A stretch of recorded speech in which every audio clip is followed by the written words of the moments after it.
तुलसी में रोज जल चढ़ाने और तुलसी के पास दीपक जलाने से क्या फल मिलता है।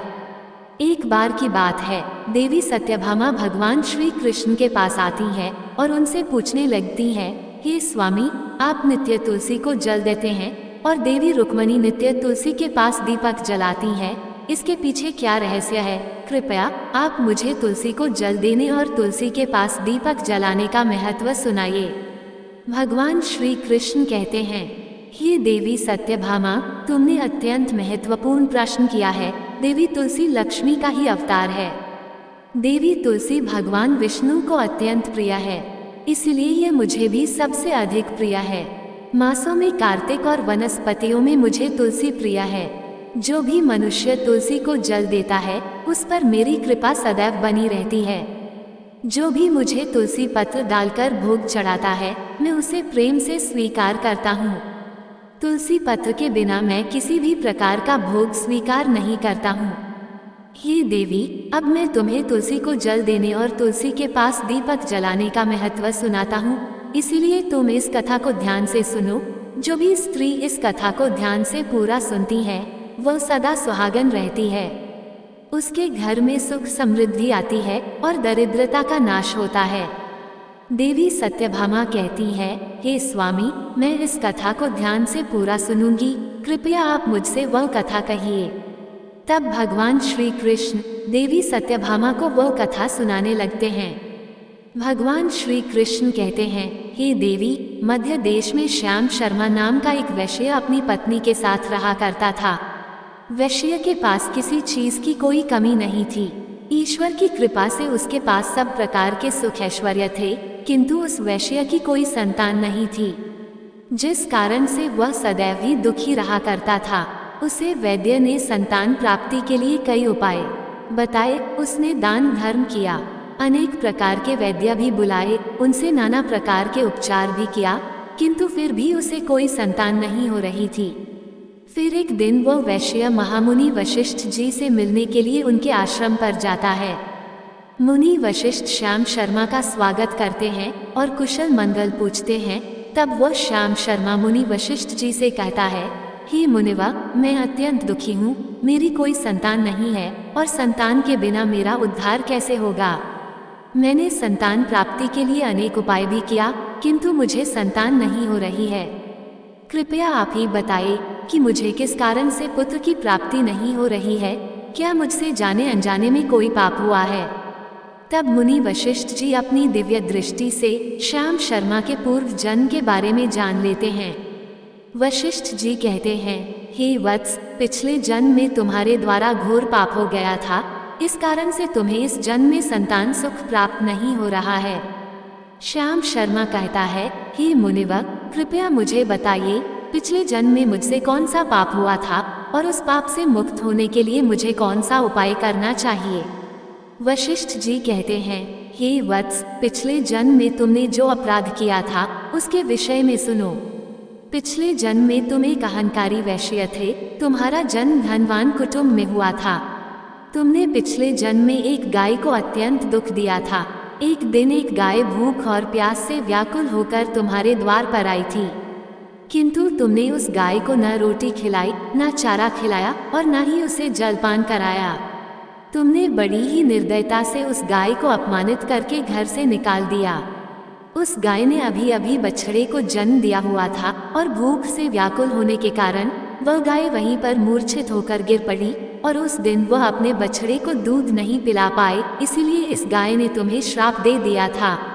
इस गाय के श्राप के कारण तुम्हारी ऐसी दुर्दशा हुई है।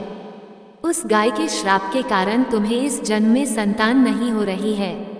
वशिष्ठ जी की बात सुनकर उसे श्याम शर्मा को बड़ा दुख हुआ और वह स्वयं को कोसते हुए कहने लगा, हाय, यह मैंने क्या किया। एक बेचारी दुखी गौ माता की सेवा नहीं की। मैंने बहुत बड़ा अपराध किया है और उसी का दंड मुझे भोगना पड़ रहा है। श्याम शर्मा वशिष्ठ जी से कहता है, हे मुनिवा, मुझे बहुत बड़ा अपराध हुआ है। अब मैं इस पाप का प्रायश्चित कैसे करूं? कृपया आप ही मुझे मार्गदर्शन कीजिए। मैंने जो पाप किया है उससे मुक्ति का कोई तो उपाय अवश्य होगा। मैं अपना सब कुछ देकर उसे पाप का प्रायश्चित करूंगा। कृपया आप ही कोई उपाय बताए, मुझे संतान प्राप्ति कैसे हो सकती है, क्योंकि शास्त्र कहते हैं पुत्र के बिना मनुष्य का उद्धार नहीं हो सकता। तब मुनि वशिष्ठ कहते हैं, हे वत्स, इस पाप का एक ही उपाय है, तुम पुत्र प्राप्ति के लिए पुत्रेष्ठ यज्ञ करो। इसी यज्ञ के फल स्वरूप तुम्हें संतान की प्राप्ति होगी। इस यज्ञ को संपन्न करके तुम ब्राह्मण को भोजन कराओ, वस्त्र और गाय का दान करो, तभी तुम्हें इस पाप से मुक्ति मिलेगी। तब श्याम शर्मा वशिष्ठ जी को धन्यवाद देते हुए कहता है, हे मुनिवा, आपका कोटि कोटि धन्यवाद। मैं आपके कहे अनुसार अवश्य ही पुत्रेष्ठ यज्ञ करूंगा और ब्राह्मणों को गायों का दान करूंगा। इतना कहकर वह श्याम शर्मा शीघ्रता से अपने घर पर लौट आता है और अपनी पत्नी को सारी हकीकत सुनता है। फिर वे दोनों ही पुत्रेष्ठ यज्ञ की तैयारी करते हैं। अनेक ऋषि मुनियों को निमंत्रण देकर वह श्याम शर्मा पुत्रेष्ठ यज्ञ संपन्न करता है और उन ऋषि मुनियों तथा ब्राह्मणों को गाय का दान करता है। यज्ञ के संपन्न होने के पश्चात यज्ञ की आग से अग्निदेव प्रकट होते हैं और उस श्याम शर्मा से कहते हैं, हे श्याम शर्मा, आज तुम्हारा यज्ञ सफल हुआ है। तुमने पुत्र प्राप्ति के लिए ये यज्ञ किया था, इसीलिए तुम्हें मेरी कृपा से एक पुत्र की प्राप्ति होगी, किंतु तुम्हारे पुत्र की आयु केवल 18 वर्ष की ही होगी और 18 वर्ष समाप्त हो जाने के पश्चात तुम्हारे पुत्र की मृत्यु हो जाएगी। इतना कहकर अग्निदेव अंतर्ध्यान हो जाते हैं। पुत्रेष्ठ यज्ञ करके और अग्निदेव से पुत्र का वरदान प्राप्त करके वह श्याम शर्मा बहुत प्रसन्न तो हुआ, किंतु उसे बड़ा दुख भी हुआ। श्याम शर्मा ने सोचा, पुत्र न होने से अच्छा है कमायु वाला पुत्र ही ठीक है। फिर वह पहले की तरह अपने कार्य में लगा रहा। कुछ ही दिनों के पश्चात उसकी पत्नी ने गर्भ धारण किया। श्याम शर्मा ने पुत्र के जन्म से पूर्व किए जाने वाले सभी संस्कार किया और फिर उसे एक अत्यंत सुंदर पुत्र की प्राप्ति हुई। वो बालक बड़ा ही तेजस्वी दिखाई पड़ रहा था। श्याम शर्मा ने पुत्र के जन्म के बाद किए जाने वाले भी सभी संस्कार किया और पुत्र को गुरुकुल में शिक्षा प्रदान की। श्याम शर्मा का पुत्र जैसे जैसे बड़ा होने लगा, श्याम शर्मा को बहुत अधिक चिंता सताने लगी। फिर जब उसका पुत्र 16 वर्ष का हुआ तो श्याम शर्मा की पत्नी ने उससे कहा, अब हमें अपने पुत्र का विवाह कर देना चाहिए।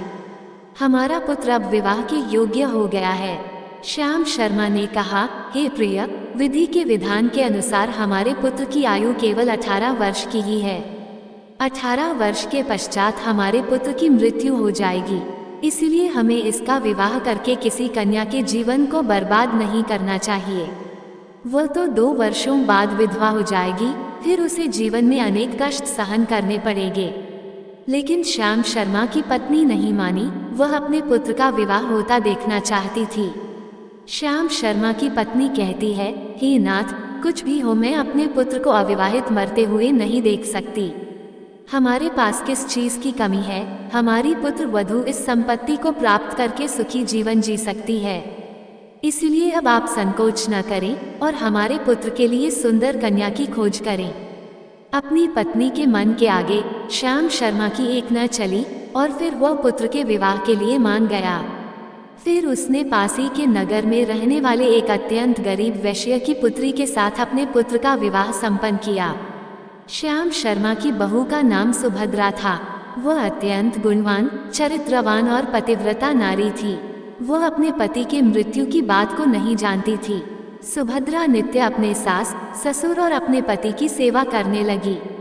वह सभी के साथ बड़े प्रेम से रहती और कभी किसी की आज्ञा का उल्लंघन नहीं करती थी।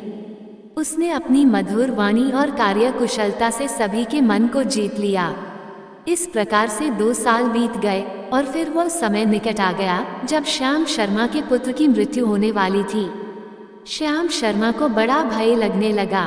फिर एक दिन उसने अपनी बहू को बुलाया और उसे क्षमा मांगते हुए कहने लगा, हे बहू, तुम मुझे क्षमा कर देना, मैंने तुम्हारे साथ बड़ा अन्याय किया है। सुभद्रा ने कहा, हे ससुर जी, आप ऐसा क्यों कह रहे हैं? आप मुझसे क्षमा मांगकर लज्जित न कीजिए।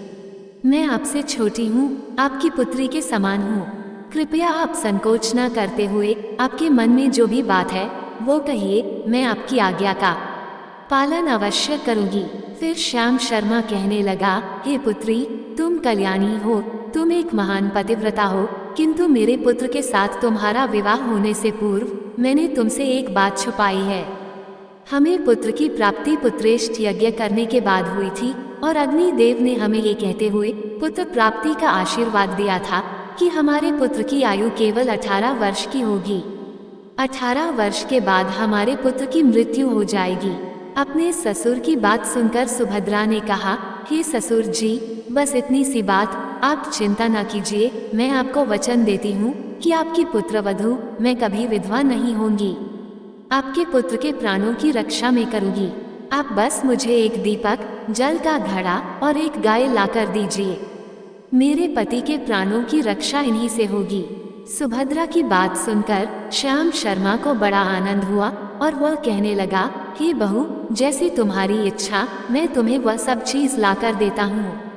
इतना कहकर श्याम शर्मा ने अपनी बहू को वह तीनों चीज लाकर दी।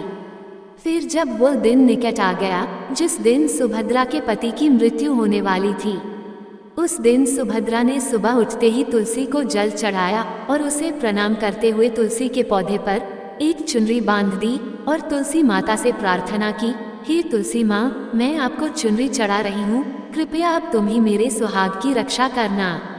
फिर सुबह के समय यमराज का एक दूत श्याम शर्मा के पुत्र के प्राण लेने के लिए उसके घर पर आ गया।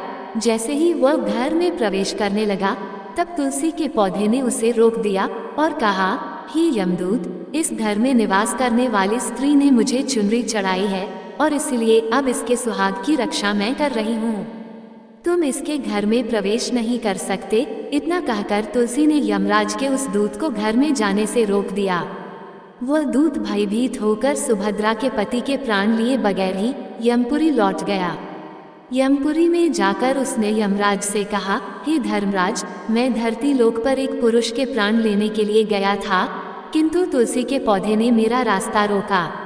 उस तुलसी के पौधे के कारण मैं घर में प्रवेश नहीं कर पा रहा हूँ। इस बात पर यमराज को बड़ा क्रोध आ गया।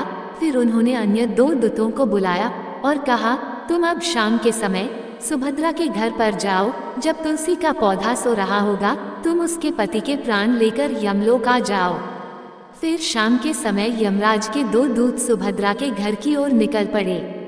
सुभद्रा ने शाम होते ही तुलसी के पास एक दीपक जला दिया और उससे प्रार्थना की, हे दीपक, अब तुम ही मेरे पति के प्राणों की रक्षा करो।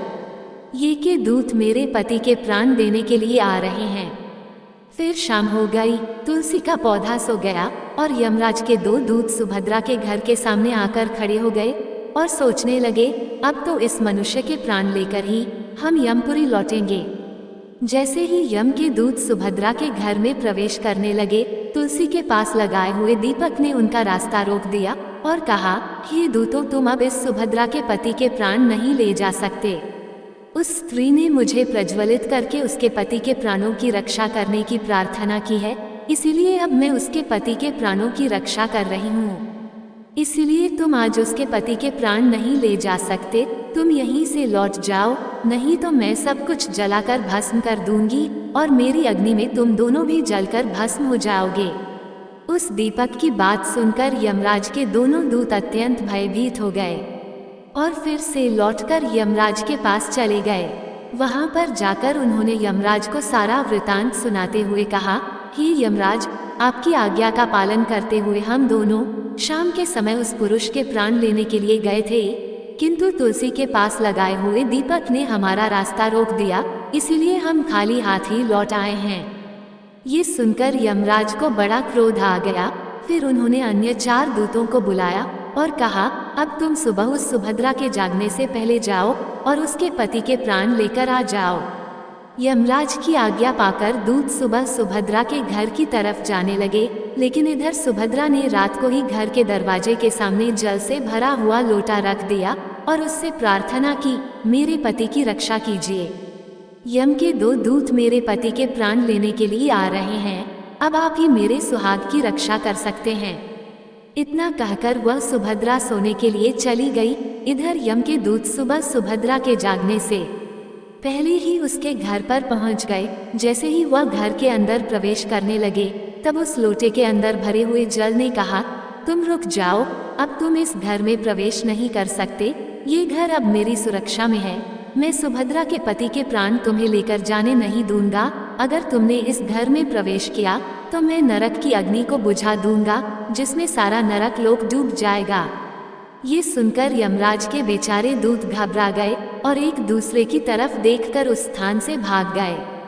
वे सभी यम के दूत यमराज के पास लौट गए और उनसे कहने लगे, हे धर्मराज, आपकी आज्ञा का पालन करने के लिए हम चारों सुबह सुभद्रा के जागने से पहले ही उसके पति के प्राण लेने के लिए पहुंच गए थे, किंतु सुभद्रा के घर के बाहर रखे हुए जल के लोटे ने हमारा मार्ग रोक लिया और इसी कारण से हम उसके घर में प्रवेश नहीं कर सके। अब यमराज को बहुत ही अधिक क्रोध आ गया।